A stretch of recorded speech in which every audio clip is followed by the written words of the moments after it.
स्वाति, मुझे लग रहा है कि मार्केट्स में 17,000 का लेवल छूना पहले दिन हफ्ते का काफी पॉजिटिव डेवलपमेंट है। मुझे लग रहा है कि मार्केट्स एक छोटी रेंज में रहेगी और जैसे कि सभी को पता है कि अभी छुट्टियों का सीजन शुरू हो गया है, तो एफआईआईज का जो फ्लोज है वो काफी कम होने की संभावना है। लेकिन अगर थोड़ी बहुत और बिकवाली एफआईआईज से अगर हुई तो ही मार्केट्स में दबाव रहेगा। बट अदरवाइज हमको लग रहा है कि मार्केट्स इस लेवल से थोड़ा बहुत और बढ़ने की उम्मीद रख सकते हैं और स्टॉक स्पेसिफिक एक्टिविटीज पे ही ज्यादा ध्यान दे तो इन्वेस्टर्स को अच्छा प्रॉफिट्स मिलेगा। हमारे राय में पोजिशनल व्यू हमको आईटी सेक्टर पे लेना चाहिए और यहाँ पे हमको टेक महिंद्रा काफी पसंद है। करंट प्राइस पे अगर 8 से 10 दिन का नजरिया है तो हम को लगता है कि यहाँ पे एक अच्छा रिस्क रिवॉर्ड बन सकता है। करीबन 1835 का टारगेट यहाँ पे लेके काम करना चाहिए। हमको लग रहा है 8 से 10 दिन में यहाँ पे एक अच्छा पोजिशनल व्यू रिस्क रिवॉर्ड बन सकता है। आने वाले सत्र में Q3 भी इनके काफी अच्छे आने की उम्मीद है और प्लस 5G का जो रोल आउट है उसका काफी फायदा कंपनी को मिलेगा। तो 8 to 10 डेज के पॉइंट ऑफ व्यू से इसको जरूर खरीदिए। 1760 का स्टॉप लॉस और 1835 का target price for tech time. इस पोल पर हम अविनाश जी की भी राय ले लेते हैं। अविनाश जी, आपको क्या लगता है कि नए साल में बाजार कैसा रहने की आप उम्मीद जता रहे हैं? स्वाति, मुझे लग रहा है कि इंडेक्स की अगर रिटर्न्स देखें तो डेफिनेटली आने वाला साल काफी चैलेंजिंग रहेगा और मुझे लग रहा है कि 10 से 12% इंडेक्स बढ़ने की उम्मीद है। तो मैं समझता हूँ कि 18,700 का जो टारगेट है वो काफी रियलिस्टिक है।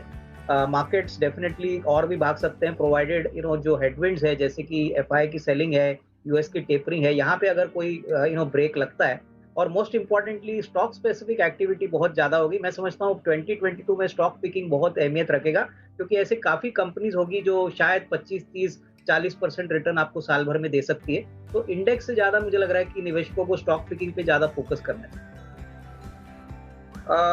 मुझे लग रहा है कि स्वाति, देखिए, आरबीएल बैंक में जो फॉल आया है वो डेफिनेटली काफी सिग्निफिकेंट है क्योंकि ये अनएक्सपेक्टेड इवेंट था और जब भी बैंक के मैनेजमेंट में बदलाव आता है और इस तरीके से आता है तो डेफिनेटली मार्केट्स को पसंद आता नहीं। जो सबसे बड़ी बात चिंता की बात है वो है कि आरबीआई ने अपना एक डायरेक्टर कंपनी के बोर्ड पे नियुक्त किया है। ये तभी होता है जब आरबीआई को लगता है कि बैंक में कोई बड़ा रिस्क है और इस बैंक में सबसे बड़ा जो रिस्क हमको लग रहा है वो बेसिकली इनके अनसिक्योर्ड और रिटेल लोन्स की तरफ है। अनसिक्योर्ड लोन्स काफी ज्यादा है और जहाँ पे एसेट क्वालिटी खराब होने की पॉसिबिलिटी हो सकती है। तो हमको लग रहा है कि देखिए, छोटे निवेशकों को अभी तो इस बैंक से बिल्कुल दूर रहना चाहिए। कम से कम तीसरे तिमाही के रिजल्ट्स आने दीजिए, मैनेजमेंट की कमेंट्री आने दीजिए, उसके बाद एक फ्रेश कॉल लिया जा सकता है। लेकिन जिनके पास है वो होल्ड करे। हमको लग रहा है कि डेफिनेटली बैंक में रिवाइवल आएगी, ग्रोथ वापस आएगा, बट थोड़ा सा समय लगेगा। कम से कम 3 से 6 महीना एक प्रोसेस लगेगा क्योंकि मार्केट का जो भरोसा है वो काफी जल्दी निकल गया है तो उसको वापस रीबिल्ड करने में टाइम लगेगा।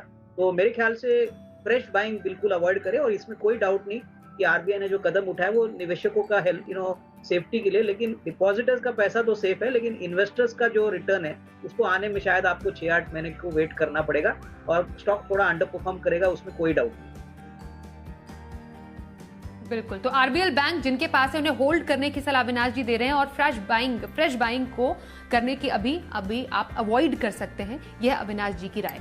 चलिए अब सर, आपसे समझना चाहते हैं कि लॉन्ग टर्म खरीदारी के लिए कौन सा स्टॉक आज आप देने वाले हैं? तो बैंकिंग सेक्टर में ही एक फ्रंटलाइन कंपनी पसंद है और जो आईसीआईसीआई बैंक है, अभी आईसीआईसीआई बैंक का अगर हम बिजनेस मॉडल देखें तो सेकंड क्वार्टर में सबसे बेहतरीन क्वार्टर आया था। कोर बिजनेस भी अच्छी तरह से ग्रो करा था। उनके सब्सिडरीज जो ब्रोकिंग बिजनेस में है, जनरल इंश्योरेंस, लाइफ इंश्योरेंस में, इन्होंने भी बहुत बेहतरीन नंबर्स प्रेजेंट किए थे। हमको लग रहा है कि ये मोमेंटम Q3 में भी आएगा। इनफैक्ट Q3 के तिमाही रिजल्ट्स काफी Q2 से भी काफी बेहतरीन रहेंगे और जो भी जीडीपी का ग्रोथ का आंकड़ा का नंबर गवर्नमेंट ने, आरबीआई ने प्रिडिक्ट किया है 9-9.5%, इसका भरपूर फायदा बैंकिंग सेक्टर को मिलना चाहिए। तो इवन FY23 अच्छा होना चाहिए। हमको लग रहा है कि देखिए, ये जो अभी आरबीएल बैंक में जो डेवलपमेंट्स हो गए हैं, इससे भी हो सकता है कि काफी एफआईआईज या इंस्टीट्यूशंस अभी यहाँ से निकल के आईसीआईसीआई जैसे बैंक्स में अपना होल्डिंग इंक्रीज कर सकते हैं। तो ओवरऑल टेलविंड्स इनके लिए काफी सिग्निफिकेंटली अच्छे और यहाँ पे हमको लग रहा है 6 से 12 महीने में अगर कोई पोजीशन लेता है तो 870-875 का टारगेट प्राइस कंफर्टेबली मिल सकता है। तो काफी सेफ बैंक है और अच्छे फाइनेंशियल्स आने की अपेक्षा।